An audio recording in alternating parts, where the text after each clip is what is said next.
Coming up at 5 in your neighborhood, from the south side to the west side to Duval County, we're always here sharing the stories that matter to you in your neighborhood. Well, 7 Corpus Christi schools may soon be closing, and city leaders met today to discuss their fate. Coming up, we'll share the details from that meeting. And dogs abandoned in filth for days on end. We'll show you how this happened and who is responsible. Plus, a legal battle in the classroom as a teachers union group files a lawsuit they say is protecting their First Amendment rights. I'm Adam Beam with local leadership and what comes next.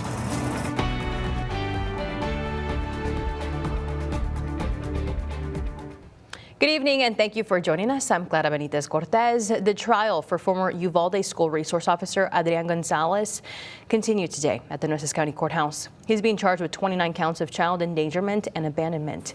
Testimony followed with Texas Rangers speaking on evidence on the following case, reviewing photographs of the shell casings, the school map, the rooms where the shooting happened, and bullet holes around the school buildings.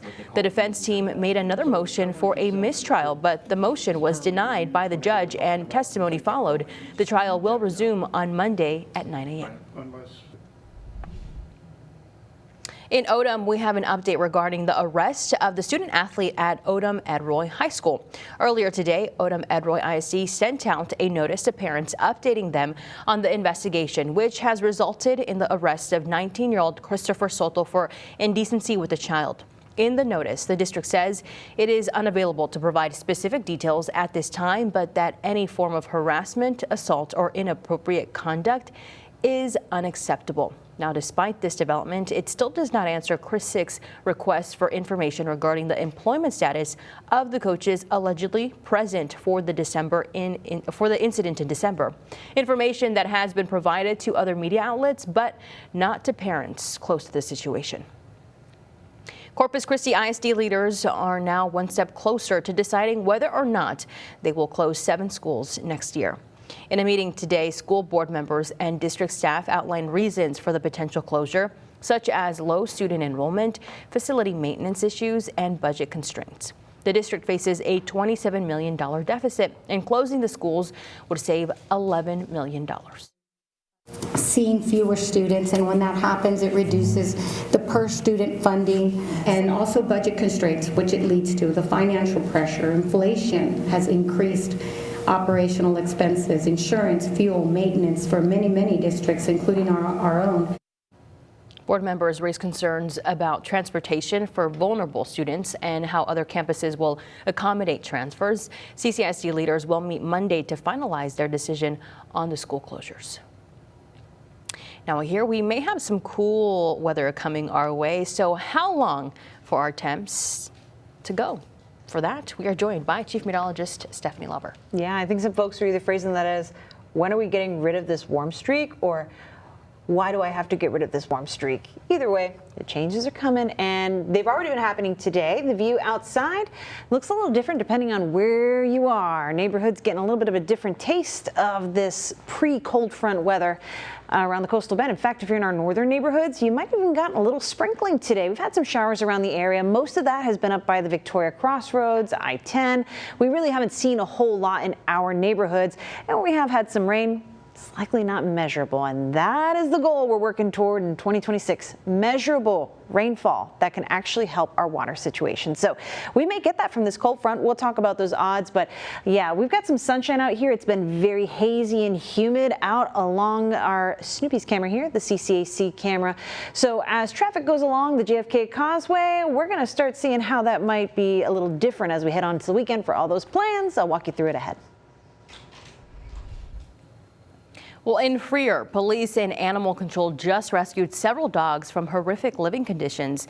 We do want to give some viewers a warning that the images you're about to see may be disturbing.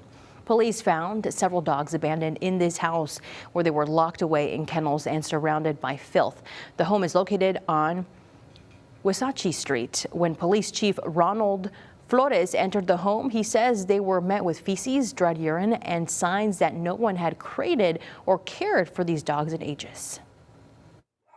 No animal should be in this condition, and it's just crazy to believe that they were left like this, especially considering we have our shelter here in town. Police say that 34-year-old Amanda Nicole Vargas was responsible. In total, 5 dogs were saved. With no word on their condition, police are still searching for Vargas, who they believe to be in Kingsville. I'm your neighborhood news reporter, Adam Beam. In the wake of political violence, a crackdown on educators. Now those same educators are pushing back. Counting or not counting gang violence? Great.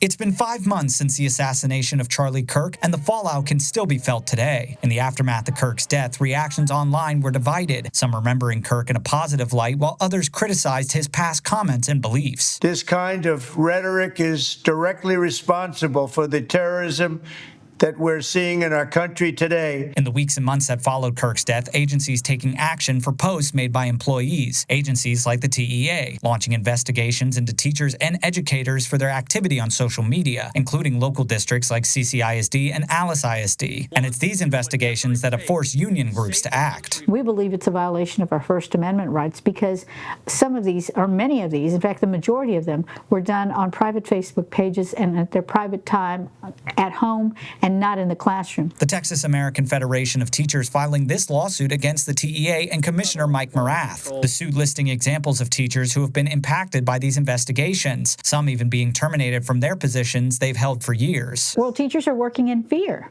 and they're afraid because they're afraid they're going to lose their livelihood, and they're not going to be able to feed their children, their families. And while Dr. Nancy Vera could not tell me which of the districts dealt similar punishments, she tells me at least 2 local educators were also let go for their comments as well. And would report you to the Texas Education Agency or a government agency because you expressed your freedom of your First Amendment right. Come on. It's ridiculous. I asked Dr. Vera what the timeline for this case would look like. However, it's still young, and she said it could take weeks, months, even a year before process is made. However, we will update neighbors as this story develops. Reporting in Corpus Christi, I'm Adam Beam for Chris 6 News.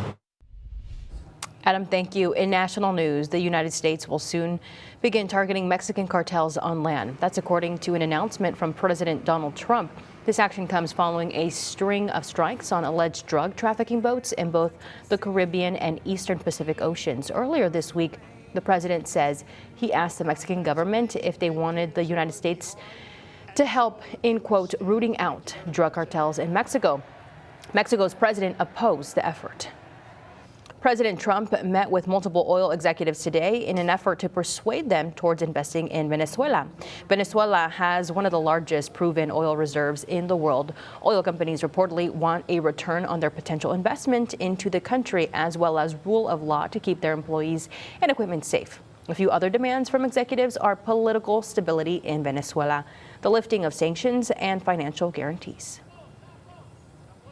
Well, speaking of oil, the United States announced the seizing of another oil tanker off the coast of Venezuela today. The Olina was seized overnight by the United States Coast Guard and Joint Task Force Southern Spear. DHS Secretary Christine Noem says the Olina was a, quote, ghost fleet suspected of carrying embargoed oil. This marks the 5th oil tanker coming from Venezuela that has been seized in recent weeks. Sticking with news in Venezuela, President Trump says he's canceling plans for a second wave of attacks on Venezuela. The president says Venezuela's government is cooperating and that there will be a prisoner release and collaboration around the country's oil reserves. Trump also says that U.S. ships will remain in the waters around the country for now. Well, despite this tension remains high between U.S. and Venezuela, causing many local Venezuelans who recently came to the U.S.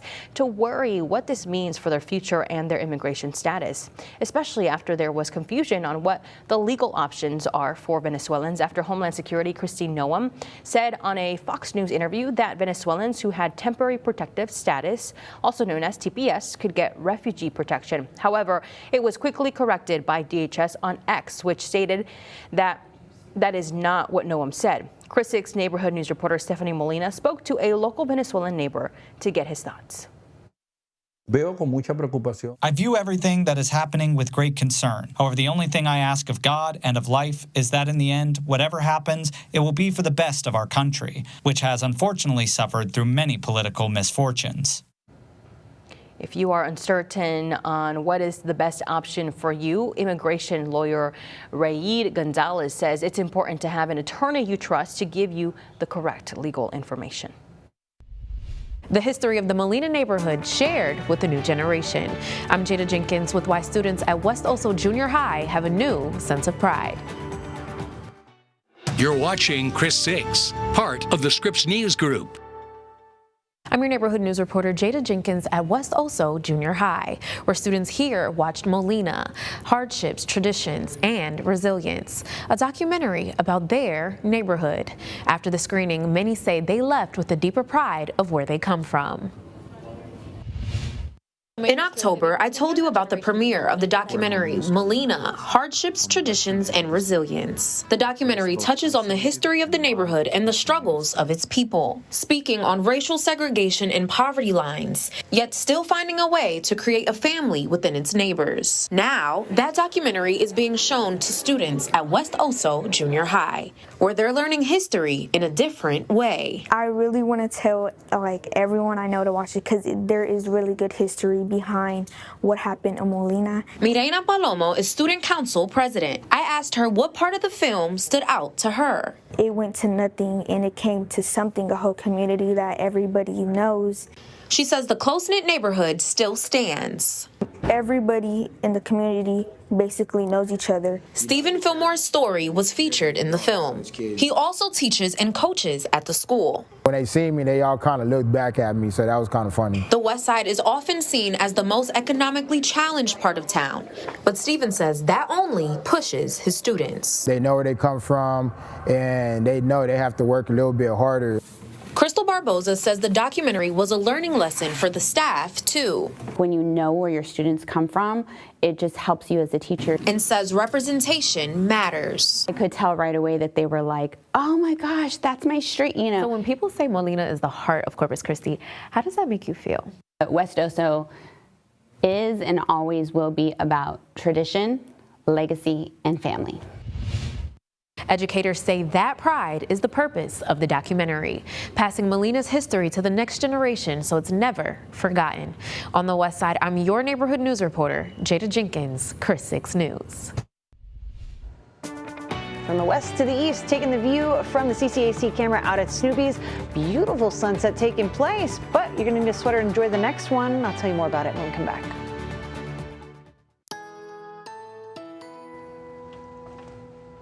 All right, taking a view outside again because you really got to savor the sunset. We are going to have a cloudy situation around the coastal bend, and when we do see the sun again, it's likely still going to be much colder than what we've got going on right now. So let's talk about how warm it is in your neighborhood. We've got some orange on the map still, so yes, those are 80s for inland neighborhoods like Mathis, holding on to 83, 82 in George West. Factor in a little bit of humidity, your body perceives that to be more like 84. And you know, this is the last of our warm stretch. In just a couple of hours, our cold front is going to come through and really flip the forecast for us. And I hope you've located your sweater by now because we're hours away at this point. But a benefit we've been kind of keeping our fingers crossed for all week has been the chance of rainfall with this front. And we never really had high hopes, but there's a little something to be excited about. We've got lots of humidity or lots of water in the air around us. And if we could just do something with that to get some rainfall, we'd be happy, right? I think that wish may come true, at least in a small way. Dew points help us understand how much water's in the air around us. We're hanging out in those 60s and 70s, so we're by the top of the scale. Definitely air you can wear.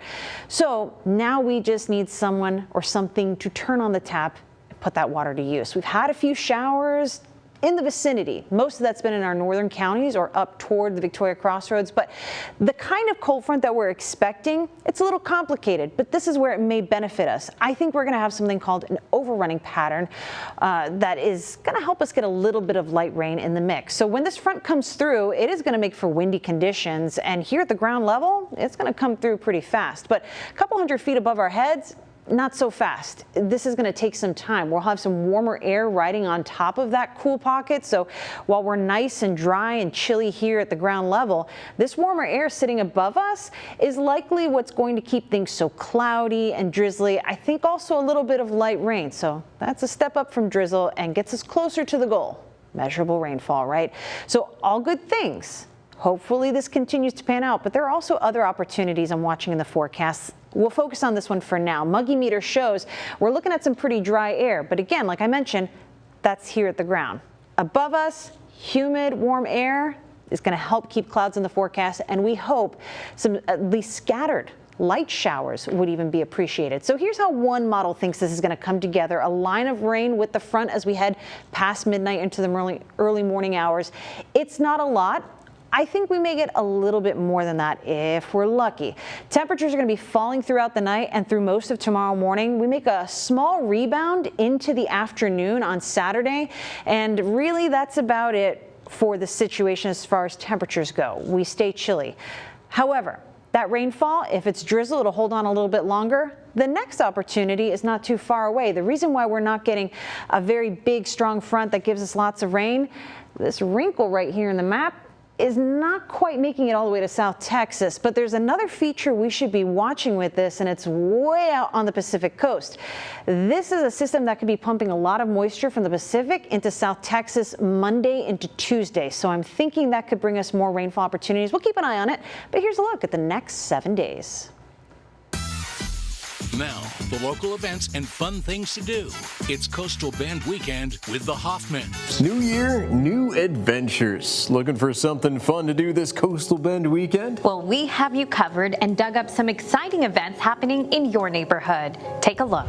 A special performance for a very special milestone. First Christian Church is getting ready to celebrate its 40th anniversary with its Boar's Head and Yule Log Festival this Saturday. It's a beloved tradition and a beautiful celebration of the meaning of Christmas, told through music, drama, and dance. Performances take place at 3, 5, and 7 p.m. If you want to ring in the new year by shopping local, don't we all? Asbury Church is hosting a New Year market Saturday from 9 a.m. to 2 p.m. Browse unique finds, shop handmade goods, and support local vendors and small businesses. And for a positively fun way to build reading skills, Pause to Read is happening over at the Garcia Public Library Saturday from 2 p.m. to 3 p.m. Children can practice reading aloud in a relaxed setting alongside friendly certified therapy dogs. For the lovebirds planning a wedding, well, you can check out the Wedding Fair Coastal Bend at the Hillard Center Sunday from noon to 5 p.m. Meet local vendors, gather ideas, and get inspired to turn your fairy tale wedding into a reality. If you need any more information about events happening in your neighborhood, go to christv.com. And if you want your own event featured, send us a message. We'd love to hear from you. From the studio, I'm Brian Hoffman. And I'm Michelle Hoffman, Chris 6 News. Well, Sprouts in Corpus Christi has a new location, and it's now officially open. The grocery store held their grand opening at this new spot early this morning. The event included prizes, a pop-up party, free test tastings, and family-friendly games. We spoke with the district director for Sprouts on why they made this change. Yeah, so what we want to do is the whole goal was to provide a better service to our community right here in Corpus Christi of what they deserve. The building that we vacated has been there for a very long time, and we wanted to really grow, come into a new building, new fixtures, new offerings. The new Sprouts is located at 4717 South Padre Island Drive. It's right along Everhart and next to the Ross and the Best Buy, where the old Bed Bath & Beyond used to be located. We have some new numbers from the U.S. jobs report last month, and it comes with some good news and bad news. We'll start with the bad news. The United States gained 50,000 jobs last month, falling short of their 73,000 estimate. However, the good news is that unemployment ticked down 0.1% to a 4.4%. Average hourly earnings also rose 0.3%. Well, are your dogs always listening? A new study says they might just be. We'll share those details next.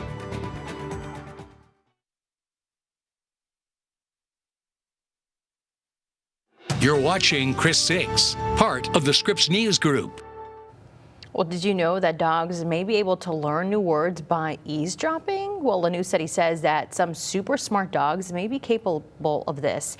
In the study, 10 gifted dogs were introduced to 2 new toys and repeatedly were told the toy names. 7 of the 10 dogs were then able to identify the toys just by their names. They then repeated it without allowing the dogs to see the toys, and they could pick out specific toys just by hearing its designated name. Among the gifted dogs in the study were Border Collies, German Shepherds, a Labrador Retriever, Australian Shepherds, and a Blue Heeler. Well, Flower Bluff Primary School held their science fair today, and who better to judge than our very own Stephen Jones and Chief Meteorologist Stephanie Luber. They were the judges of dozens of students in 1st and 2nd grade, which they competed in the battle of wits to come out on top. One of the finalists for the fair tested to find out which type of paper airplane goes the farthest. Very fun. Oh yeah, those kids are so creative. They had a lot of really good experiments, but now I'm thinking a good experiment would be, do dogs know their toys? Yes, that's another one, yeah. I think they would. That's my hypothesis. We'll see. Another hypothesis is we may get measurable rainfall as we head into tomorrow, but it's going to come in very light rainfall batches at a time. So nothing else. We can guarantee the cooler weather, and we'll start to warm up a little bit next week. There's some fine details we're watching, so stay tuned. All right, everybody, thank you so much for watching KRIS 6 News. We'll see you here at 6 o'clock. Have a great weekend. Bye.